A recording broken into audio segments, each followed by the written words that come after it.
Sabarimala സ്വർണക്കൊള്ളയിൽ പത്മകുമാറിനെ arrest ചെയ്തു. പത്മകുമാറിന്റെ അറസ്റ്റോടുകൂടി CPM കടുത്ത പ്രതിരോധത്തിലായിരിക്കുകയാണ്. ഇനി അടുത്തത് ആര് എന്നതാണ് ചോദ്യം. അടുത്തത് ആരാ? അടുത്തത് മുൻമന്ത്രി കടകംപള്ളി സുരേന്ദ്രൻ തന്നെ. അറസ്റ്റിലാകാൻ, ചോദ്യം ചെയ്യപ്പെടാൻ, കാര്യങ്ങളെല്ലാം ഒന്നുകൂടി വ്യക്തമാക്കാൻ അദ്ദേഹത്തിന് ഇനിയുള്ള മണിക്കൂറുകൾ എന്ന് പറയപ്പെടുന്നത് ഈ സ്പെഷ്യൽ ഇൻവെസ്റ്റിഗേഷൻ ടീമിന്റെ അടുക്കലേക്ക് പോകാനുള്ള സമയമാണ്. അപ്പോൾ ഈ പ്രത്യേക അന്വേഷണ സംഘത്തിന്റെ അടുത്ത നീക്കം സംസ്ഥാന സർക്കാരിനെ കൂടുതൽ വെട്ടിലാക്കുമെന്നാണ് വ്യക്തമാകുന്നത്. കേസിൽ മുൻ ദേവസ്വം മന്ത്രി കടകംപള്ളി സുരേന്ദ്രനെ ചോദ്യം ചെയ്യാൻ ഒരുങ്ങുകയാണ് SIT സംഘം. കഴിഞ്ഞ ദിവസം അറസ്റ്റിലായ പത്മകുമാറിന്റെ മൊഴിയിൽ കടകംപള്ളി സുരേന്ദ്രനെ കുരുക്കുന്ന പരാമർശങ്ങൾ വന്നതോടെയാണ് ഇത്തരത്തിലൊരു നീക്കം നടക്കുന്നത്. ശബരിമല ശ്രീകോവിലിലെ കട്ടിളപ്പാളികളുടെയും ദ്വാരപാലക ശില്പപാളികളുടെയും സ്വർണം പൂശാൻ സ്പോൺസർ ഉണ്ണികൃഷ്ണൻ പോറ്റിയെയാണ്, അല്ലെങ്കിൽ ഉണ്ണികൃഷ്ണൻ പോറ്റിയാണെന്ന വിവരം ദേവസ്വം മന്ത്രിക്കും അറിയാമെന്നുള്ളതാണ് മൊഴി.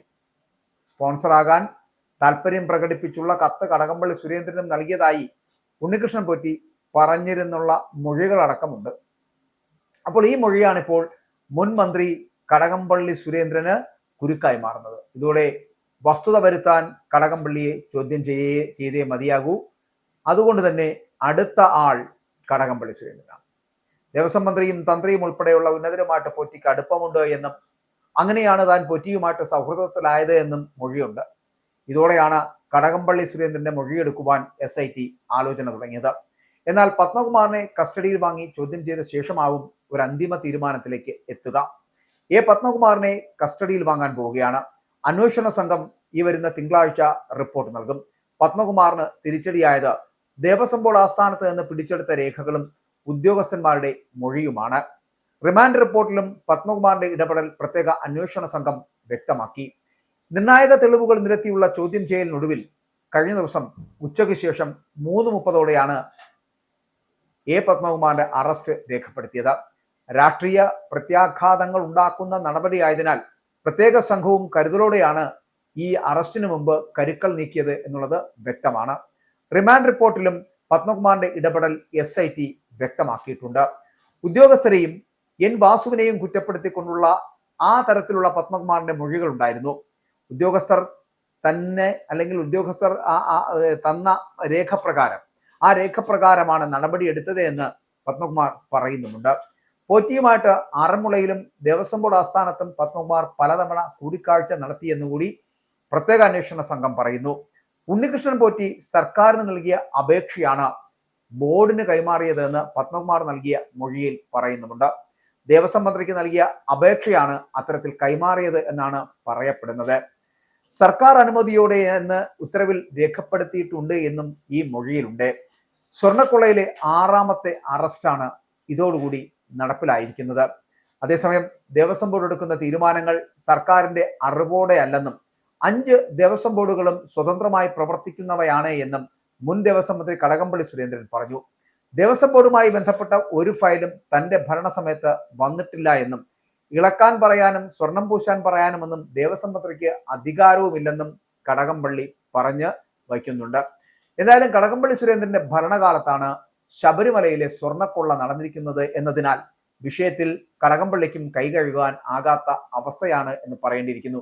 പാർട്ടി സംസ്ഥാന സെക്രട്ടറി ഇക്കാര്യത്തിൽ നിലപാട് വ്യക്തമാക്കിയത് ആണ് എന്നും ദേവസ്വം ബോർഡുകളുടെ പ്രവർത്തനം സ്വതന്ത്രമാണ് എന്നും ദേവസ്വം ബോർഡിന്റെ പ്രവർത്തനത്തിന് മന്ത്രിതലത്തിൽ ഫയൽ അയക്കേണ്ട കാര്യമില്ല എന്നുമൊക്കെ ദേവസ്വം ബോർഡുമായി ബന്ധപ്പെട്ട ഒരു ഫയലും തന്റെ ഭരണസമയത്ത് വന്നിട്ടില്ല എന്നുകൂടി മുൻകൂർ ജാമ്യം എടുത്ത് പറയുകയാണ് കടകംപള്ളി സുരേന്ദ്രൻ. ദേവസ്വം ബോർഡിന്റെ തീരുമാനങ്ങൾ ബോർഡിന്റേത് മാത്രമാണ് എന്നും ഇളക്കാൻ പറയാനും പൂശാൻ പറയാനും ദേവസ്വം മന്ത്രിക്ക് എന്ത് അവകാശമാണ് എന്ന് കൂട്ടിച്ചോർത്ത് ചോദിക്കുന്നുണ്ട് കടകംപള്ളി. പക്ഷേ ദേവസ്വം ബോർഡിന്റെ തീരുമാനങ്ങൾ സർക്കാരിന്റെ അറിവോടെയല്ല. പ്രതിപക്ഷം ഒരുപാട് അന്യായങ്ങൾ വിളിച്ചു പറയുകയാണ്. കുറ്റമറ്റ അന്വേഷണ സംവിധാനമാണ് നടന്നുകൊണ്ടിരിക്കുന്നത് എന്നും പ്രതിപക്ഷ നേതാവ് മറുപടി പറയാത്തതിന് കോടതി മുഖേന സിവിൽ കേസ് ഫയൽ ചെയ്തിട്ടുണ്ട് എന്നുകൂടി അദ്ദേഹം പറഞ്ഞു വെക്കുന്നു. താനയച്ച അപകീർത്തി കേസിൽ പ്രതിപക്ഷ നേതാവ് ഇതുവരെയും മറുപടി നൽകിയിട്ടുമില്ല. അന്വേഷണം ശരിയായ ദിശയിലാണ് നടക്കുന്നത് എന്നുള്ള കാര്യത്തിൽ തർക്കമില്ല. എല്ലാ കാര്യങ്ങളും മാധ്യമങ്ങളോട് വിളിച്ചു പറയേണ്ട ഒരു തരത്തിലുള്ള ആവശ്യവും നിലവിലില്ല. കുറ്റപത്രം സമർപ്പിക്കുന്നത് വരെ കാത്തിരിക്കണം. സർക്കാരിന്റെ കൈകൾ ശുദ്ധമാണ് എന്ന് കടകംപള്ളി പറഞ്ഞു വെക്കുന്നു. അപ്പോൾ പിണറായിയും ഒന്ന് കരുതിയിരിക്കുന്നത് നല്ലതാണ് എന്നുള്ള സൂചനയാണ് അതിലൂടെ കടകംപള്ളി പറഞ്ഞു വെക്കുന്നത്. അതേസമയം പാർട്ടിക്കോ സർക്കാരിനോ ശബരിമല സ്വർണ്ണക്കവർച്ച കേസിൽ യാതൊരു തരത്തിലുള്ള ബന്ധവുമില്ലെന്ന് പറഞ്ഞ് അകലം പാലിച്ചു നിൽക്കുകയായിരുന്നു സി പി എം എന്ന് പറയപ്പെടുന്നതും പത്മകുമാറിന്റെ അറസ്റ്റോടുകൂടി ഇപ്പോൾ വെട്ടിലായിരിക്കുന്നതും അതേ സി പി എം ആണ്. സി പി എമ്മിന് ഇതൊന്നും അറിയില്ല, പാർട്ടിക്ക് ഇതൊന്നും അറിയില്ല. ആരൊക്കെയോ എന്തൊക്കെയോ ചെയ്യുന്നുണ്ട്, ഉദ്യോഗസ്ഥന്മാർ ചെയ്തു കൂട്ടുന്ന ഇത്തരത്തിലുള്ള ചെയ്തികൾക്ക് പാർട്ടി എന്ത് പഴിച്ചു എന്ന തലത്തിൽ സമീപനം സ്വീകരിച്ചിരുന്ന സി പി എം പത്മകുമാറിന്റെ അറസ്റ്റോടുകൂടി വെട്ടിലായി. ശബരിമല തീർത്ഥാടനം തുടങ്ങിയിരിക്കുന്നു. തദ്ദേശ സ്വയംഭരണ തെരഞ്ഞെടുപ്പ് കയ്യെത്തും ദൂരത്ത് എത്തുകയും ചെയ്തിരിക്കുന്നു. ഇതിനിടെയാണ് ജില്ലാ കമ്മിറ്റി അംഗം കൂടിയായിട്ടുള്ള പത്മകുമാർ ഇപ്പോൾ അറസ്റ്റിലാകുന്നത്. ഈ അറസ്റ്റിൽ ആകുന്നതോടുകൂടി ഉപ്പു തിന്നവർ വെള്ളം കുടിക്കുമെന്ന പതിവ് പല്ലവിയിൽ ഇനിയും പ്രതിരോധിക്കുവാൻ പാർട്ടിക്കാവില്ല. പക്ഷേ ഇവിടെ നമ്മളൊരു കാര്യം മനസ്സിലാക്കേണ്ടത്, വാസു ഉൾപ്പെടെയുള്ളവർ അറസ്റ്റിലായതാണ്. അപ്പോൾ വാസുവിന്റെ അറസ്റ്റോടുകൂടി കവർച്ചയുടെ ബന്ധം ദേവസ്വം ബോർഡിന്റെ തലപ്പത്തേക്ക് എത്തുന്നു എന്നുള്ള കാര്യത്തിൽ സംശയമില്ല. എല്ലാവർക്കും അത് മനസ്സിലായി. കുളക്കട ഗ്രാമപഞ്ചായത്തിന്റെ മുൻ പ്രസിഡന്റും പാർട്ടിയുടെ പ്രാദേശിക നേതാവും മാത്രമാണ് എന്ന് പറഞ്ഞ വാസുവിന് രാഷ്ട്രീയ പ്രതിച്ഛായ നൽകാതിരുന്നു. കമ്മീഷണറായിരുന്ന വാസു മുൻ ഉദ്യോഗസ്ഥൻ മാത്രമാണ് എന്നും വരുത്തി തീർത്തു. ഇതൊക്കെയായിരുന്നു സ്വർണ്ണ കവർച്ച കേസിൽ സി പി എമ്മിന്റെ പ്രതിരോധ തന്ത്രങ്ങൾ. വാസുവിനെ കുറിച്ച് എല്ലാവർക്കും അറിയാം. വാസു ഈ സി പി എമ്മിന്റെ തന്നെ പാർട്ടി നേതാവും പാർട്ടി പ്രവർത്തകനൊക്കെ ആയി നിന്ന് കുളക്കട ഗ്രാമപഞ്ചായത്തിന്റെ മുൻ പ്രസിഡന്റായിട്ട് 10 വർഷം ഭരിച്ച ആളുമാണ്. പിന്നെ എങ്ങനെയാണ് പാർട്ടിക്കാരൻ അല്ലാതായി മാറുന്നത്? എന്നാൽ ഈ പ്രതിരോധ തന്ത്രമൊക്കെ ഇപ്പോൾ പാളിയിരിക്കുന്നു. പത്മകുമാറിന്റെ കാര്യത്തിൽ ഈ സമീപനം എടുക്കാൻ പാർട്ടിക്ക് ആയതുമില്ല. ഉദ്യോഗസ്ഥർക്കും മുൻ പ്രസിഡന്റുമാർക്കും മാത്രമല്ല മന്ത്രി ഉൾപ്പെടെയുള്ളവർക്ക് പങ്കുണ്ട് എന്ന് പറഞ്ഞാണ് സർക്കാരിനെ പ്രതിപക്ഷമടക്കം ഇപ്പോൾ നിലപാട് കടുപ്പിച്ചുകൊണ്ടിരിക്കുന്നത്. അപ്പോൾ ഇതിനുള്ള മറുപടി ആയിരിക്കും ഇനി സി പി എമ്മിന് നൽകേണ്ടി വരിക. സർക്കാർ അഴിമതിക്ക് കൂട്ടുനിൽക്കുന്നു എന്ന തരത്തിൽ കശുവണ്ടി വികസന കോർപ്പറേഷനിലെ അഴിമതി കേസിൽ ഹൈക്കോടതിയുടെ കഴിഞ്ഞ ദിവസത്തെ പരാമർശമടക്കം മറ്റൊരു വാളായി തലയ്ക്ക് മീതെ നിൽക്കുമ്പോഴാണ് പത്മകുമാർ ഇപ്പോൾ അറസ്റ്റ് ചെയ്ത് ജയിലിലേക്ക് പോകുന്നത്. പത്മകുമാറിന്റെയും വാസുവിന്റെയും അറസ്റ്റ് പാർട്ടിക്ക് തിരിച്ചടിയല്ല എന്നാണ് സി പി എം സംസ്ഥാന സെക്രട്ടറി എം വി ഗോവിന്ദന്റെ പ്രതികരണം. ഗോവിന്ദൻ ഇങ്ങനെയേ പ്രതികരിക്കൂ. ഇനി ഈ ഒരു കേസിൽ തന്നെ പിണറായി വിജയനെ പിടിച്ച് അകത്തിട്ടാലും പറയാൻ പോകുന്നത് ഇത് പാർട്ടിക്ക് തിരിച്ചടിയല്ല എന്നാണ്.